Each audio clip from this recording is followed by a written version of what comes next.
Hello po ma'am, hello po class. We are doing experiment 8. Experiment 9 pala, which is the voltage multiplier.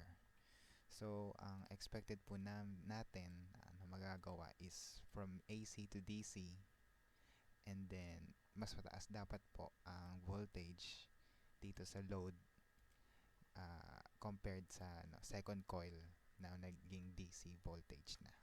So, let's start po. Nagawa po namin yung step 1. Sina na po ang step 2 for experiment 9?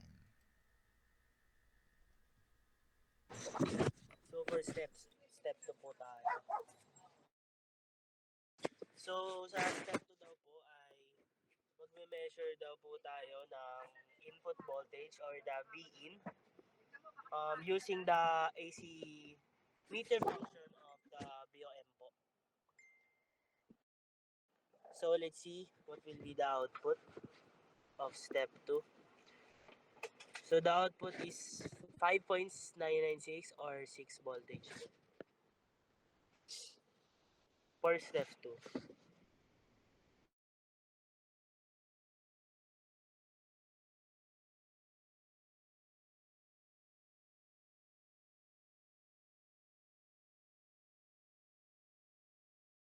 So, ito naman po yung step 3.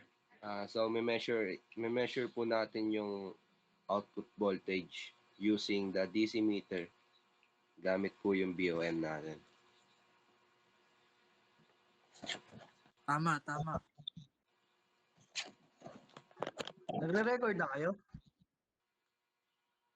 Oo po.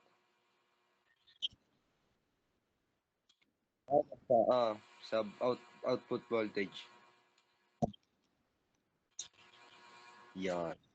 Nakuha po natin is 12.53 voltage. So, next step. Yan. Pakita mo nga yung C1 and C2. Yung 10. Measure natin yung voltage across C1 papuntang C2. Bali 10 microfarad sila parehas.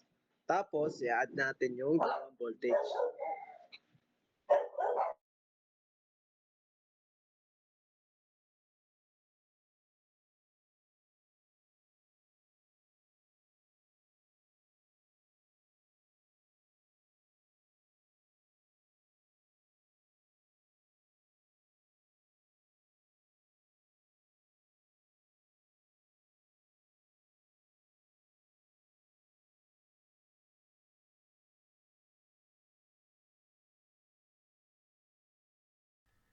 Ayan, ano yung nakuha?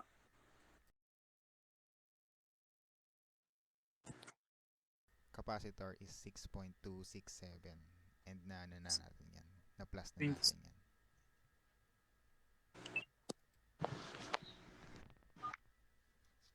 Next, sino yung 5 and 6? 5 and 6? Mga steps.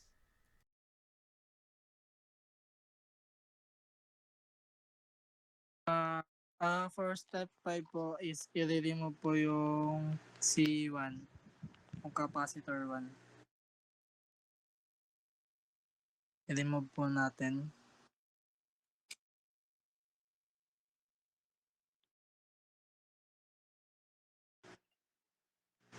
Ayun po, pagka-remove tapos i-testing na.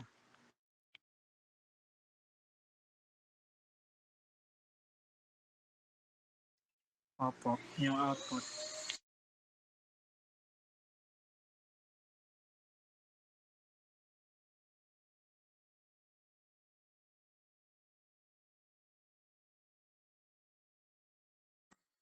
Tapos yung isa 5.998.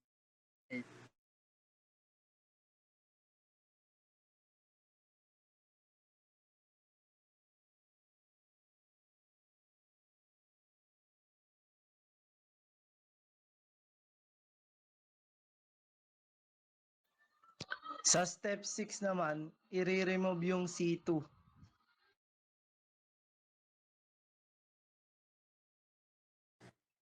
Ayun.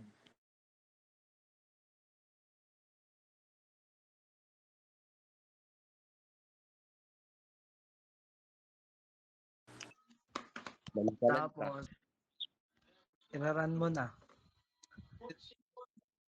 Ah, Opo. so, makukuha natin, same lang, 6.634. Almost the same. Exact same. Testing nga. Ayun. Tama. Ang galing. Tama. Happy birthday, Chris. Oh, next P10 na. Gagi si Noel, lagyan na po.